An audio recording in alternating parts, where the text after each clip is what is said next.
Hello, everyone. I'm Cheldin Barlatt Rumer, and this is it. Welcome back to This Is It TV. Oh, so wonderful. It is a great day meeting some great friends. I'd love for her to introduce herself, her first and last name, and the name of her business. Hey, I'm Allana Pinkerton. Thank you for having me here. I'm calling my business Life with Alana. Oh, as you should, as you should. And I understand that the combination of everything on the table, plus your philosophy on how to replace all of that not so good stuff with some amazing, delicious stuff has really changed your life. It really has. And the reason why I call my business Life with Alana, because so many people now always ask me, well, how do you do this, Alana? And what are you doing for this? And, oh, I want to be just like you, or I want to live just like you. And so I just thought, well, okay, this is my life, and this is how I do it. And yeah, so it was following basically, a grain-free, sugar-free, and lectin-free diet. Wow. So grain, I understand. Sugar, I understand.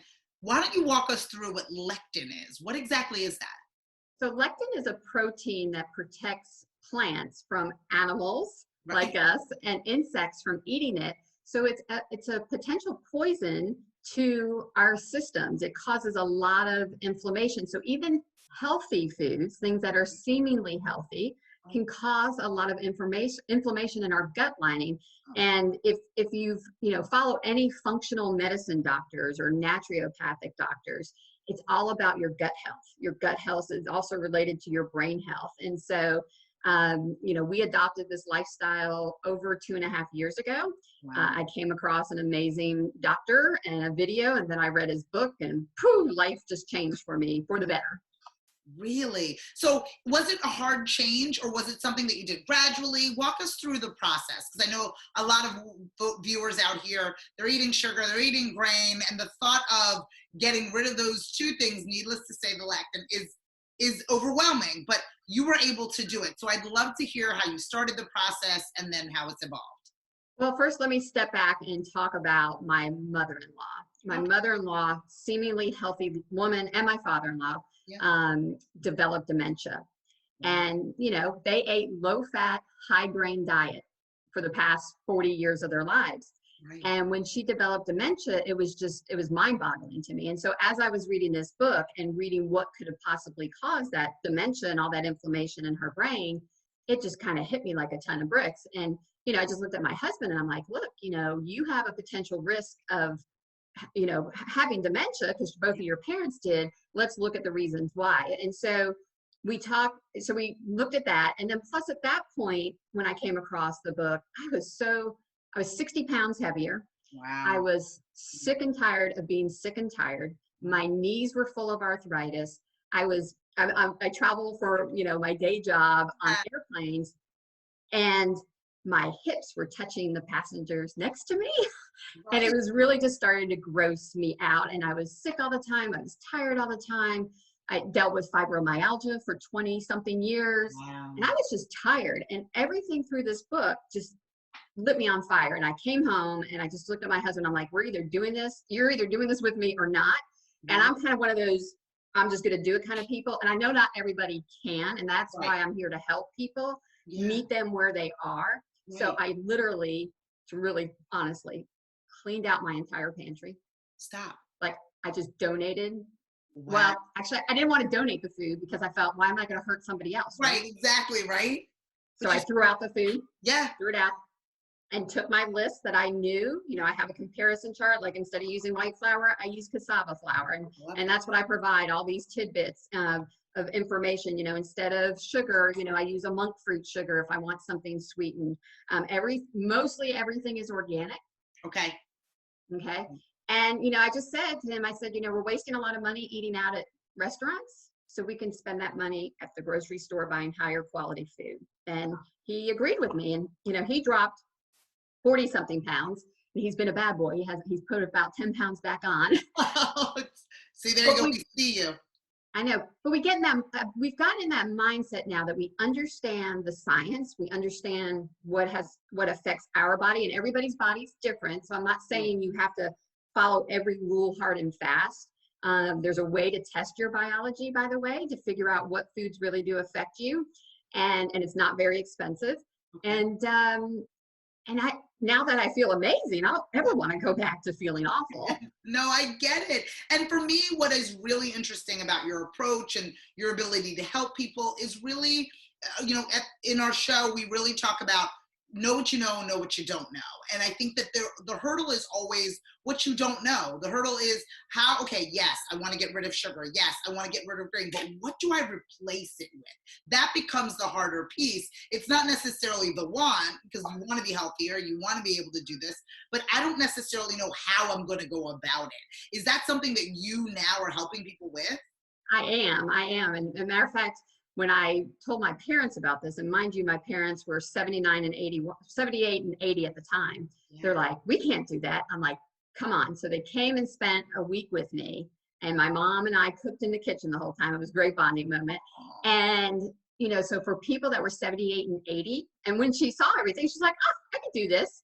And so they've done it too. And wow. In their late 70s and 80s, they have more energy.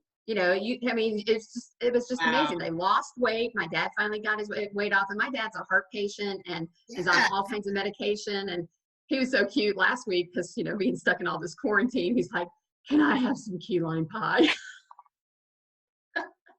And I said, Dad, out. Right, exactly. I said, Dad, have some key lime pie. And so, it's just about getting back on track, right? So when we, I do splurge, I have real pizza every once in a while, but I make sure I go to a quality Italian restaurant that imports all their stuff from Italy. Yeah. They don't spray their crops over there with junk. And you'll notice it doesn't bother my stomach. Now, if I was to order, I'm not going to name names. Fair enough. If I order just a regular commercial, multi location pizza place. The chain location. Yeah. I'm going to feel bad. I'm going to wake up, my stomach hurts, my hands are stiff, my knees hurt. It shows up in your body. Wow. And I think that there's a notion that you must pay attention to your body as well, right? And just really start listening to your body, because I think that a lot of people don't even pay attention to how their body is functioning and what it is to feel good. I think that people are just so okay with feeling okay that they're not really in tune with what good feels like. Right, especially a new young mom, right? I remember being that young mom. I didn't pay attention to anything. And so I ended up having a gallbladder attack when I was 28, 29 years old. Wow. And it was from the food I was eating that caused that gallbladder to come under attack. And I had, after they told me what I should have been, the symptoms I should have been having, of course I was having them, but I just chalked it up to running around with a toddler, taking care of him, not being able to go to the bathroom when I needed to go to the bathroom, and, those kind of things. And, we have to pay attention to our body. We definitely do. My kids are learning that too. Right. And I think it is a learning process. And I think it's interesting, whether you're a young adult or a seasoned senior, you have the ability to start wherever it is that you are. And I think that is such a wonderful story to tell. Well, it seems like everyone can at least start with you. I know that you have an ebook. Is that right? I do. I can't, it's not a very long ebook, but, I just wanted to give my top 9 secrets to optimum health. Without stepping foot in the gym. We didn't mention that. I lost 60 pounds without getting in a gym, because every time I would, at the time, get in a gym, your body hurts if you have ailments, right? And so it was this, cycle of getting to the gym, hurting, not doing anything, and then eating bad. So I did my 9 secrets to optimum health without stepping foot in the gym. Wow. And it just gets you started on just opening up your eyes a little bit as to the journey that I've been on. And, I talk about, I was 209 pounds, right? 209 pounds. And I'm only, 5'7"-ish. So that was a little too heavy. No, fair enough. And then you've taken the necessary steps to make yourself healthy. And then you've also done what we all do here, is share that with others. And we want to make sure that people out there can really get in touch with you, can learn more, get their hands or get their eyes on that ebook, and be able to do that. If people want to get in touch with you, and I know that they will, where would they find that information? They can find it at allanapinkerton.com. That's my website. And then we'll have the link to the 9 secrets to optimum health. Oh, perfect. All right. So guys, you have the key, you have the invitation and the address in order to feel better from the inside out. Thank you so much for joining me. Thank you. I appreciate it. Oh, Take my care, God. everyone. So wonderful. This is the time. Not only are you safe, you must be healthy. And we're going to give you the information and we're going to make that a reality. From all of us here at This Is It TV, I'm Cheldin Barlatt Rumer, and we'll see you soon. Take care.